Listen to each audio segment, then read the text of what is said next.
Ngayong araw mga guys, ito na nga pala yung semifinals ng Holy Trinity dito sa NBTC. Ang kalaban nga pala nila dyan ay Empar Basketball. At kung sino ang manalo sa kanila ay finals na. Kaya kung wala kayong ginagawa ay samahan nyo muna kami dito sa aming trip. Let's go!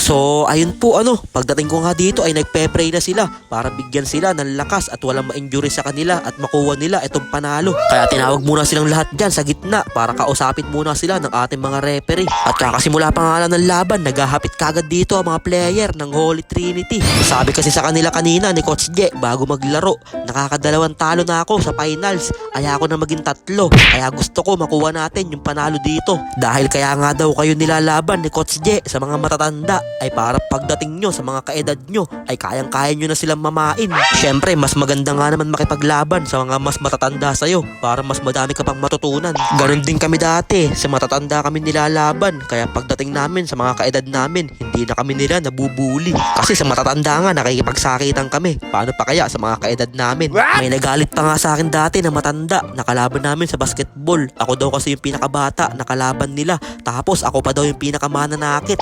Ayun nga ang diferensya pag sa matatanda ka na nilalaban. Tignan nyo naman yung mga laruan ngayon dito ng Holy Trinity. Nilalamon lang nila yung mga kalaban nila kasi sanay na sila makipaglaban sa matatanda. Kaso lang natirahan kagad sila dito ni Idol ng isang 3 joints. Sabay nakapass break pa dyan si Idol, dumire-diretso sa basket, easy layup yun. Pero hindi naman pumayag dyan ng Holy Trinity at nakabawi kagad dito ng pass break ang hari ng Food Panda. Sabay nagpakawala na nga din dyan ang Ginoo ng Palangoy ng isang 3 joints. Kaya dumire-diretso na nga dyan si Telman, Kurt Au-Au, iniwanan pa yung bantay. Kaya na kay Prime Didic ang bola, tumatawag ng screen, binigay kay McDaddy, bangkad ng fake pass naman nun. Kaso lang kapos yung tira, kakatapos lang kasi ng Valentine's. Sabay nagkapit na nga dyan si Prime Didic, pinapagalitan na kasi sila ni Coach J Motovlog. Sabi nga sa kanila ni Coach J, kayang-kaya nyo kayang-kaya nyo yung kalaban, ayaw nyong isagad kung ano-ano mga pinaggagawa nyo. Kaya kung nga kayo nilalaban sa mga matatanda. Pero pagdating dito sa mga kaedad nyo, wala, mga hilaw pa kayo. Kaya naghapit na nga dyan si Kurt Au-Au kasi nagagalit na nga ng sagad si Coach J Motovlog, may kasama pang foul and 1. Kayang-kaya nyo naman kasi kung ano na pang pinaggagawa nyo. Tignan nyo si Idol, dumira-diretso sa basket, hinawi pa yung depensa ni McDaddy. Talagang leeg ang tama.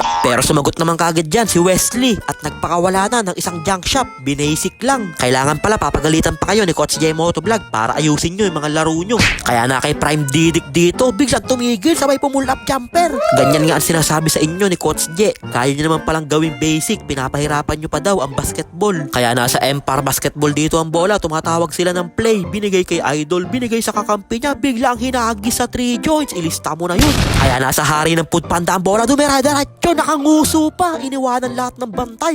Kaso lang bigla siya nadulas sa sobrang ganda ng galaw niya. Iba talaga ang hari ng Food Panda. Kaya na kay Joshua sulit dito ang bola, dahan-dahan nagmamadali, dumira-diretso sa basket, hindi na siya sinabayan dun. Kaya agawan dito sa bola, kanino mapupunta na kay Sir Daniel, binigay kay Joshua sulit sa ilalim. Kaya change court na, third quarter na. Bang ganda moves naman neto para kay Idol. Kaya napatawag muna ng timeout dyan si Coach J Motovlog at pinapagalitan na naman niya yung mga player niya. Napitik ang patuloy siya ni Idol. Sabi nga sa kanila dyan, pag sa ensayo, ang gagaling nyo. Pag mismong laro na, hindi nyo mapakita yung mga laro nyo. Kaya pinakitaan kagad siya dyan ni Vince Timao. Kaya na kay Mr. Suabe ang bola, dumira-diretso sa basket, kinaliwa pa. Kaliwete naman talaga siya. At hindi pa nga tapos dyan si Mr. Suabe. Talaga nagpapakitang gilas siya dito. Sabi kasi sa kanya ni Coach J, wala Bren, hilaw ka pa. Kulang ka pa sa gisa. Kaya bumabawi na nga dyan si Mr. Suabe sa kasikap Robin para patunayan kay Coach J na hindi na sila hilaw. Kaso lang nakabawi kagad dito si Idol sa ilalim. Sabay nakapass break na nga din dyan ang hari ng Food Panda. Grabe ka naman Tol Chem, ang lakas mo sa booking. At hindi pa tapos dyan si Vince Timao, dumire-diretso sa basket, iniwanan lahat ng bantay niya. Pero bumawi naman kagad dyan si Idol ng easy layup. At hindi na nga nila sinasabayan yung kalaban nila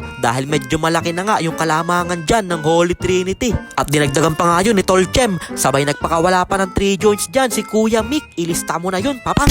At ito nga pala yung score, 116-67 at kokonti na yung oras. Kaya sa huli, panalo na nga dyan ang Holy Trinity. Trinity at sila na nga ang papasok sa finals. Bukas na nga din pala yung finals ng NBTC dito sa Angono Gym. At ang makakalaban ata nila ay Just Donuts na mga bata. Kaya magandang laban to, rematch. Just Donuts versus Holy Trinity, Bata Edition. Sa Evening G kasi yung matatanda, hindi sila tumagos. Kaya baka dito sa mga bata, makuha na nila yung panalo. Kaya thank you po kay Sir Rene at kay Ma'am May sa walang sawang pagsuporta nyo sa Holy Trinity. At syempre thank you din po kay Sir Kent at kay Sir Timothy na lagi nandyan para sumuporta sa Holy Trinity. Sana manalo sila bukas at makuha na nila yung champion para makapag-swimming na kami. Dahil nakakapagod na nga dito sa mundo ng mga tao, puro na lang trabaho. Kailangan na natin magpahinga at mag-relax sa kagubatan. Kaya yun lang mga guys, maraming salamat nga po pala sa walang sawang pagsuporta at sa palaging panonood. I-follow nyo na si Ninin Vlogs para sa mga susunod pang vlogs. Mag-ingat po kayo palagi. Bye bye yo!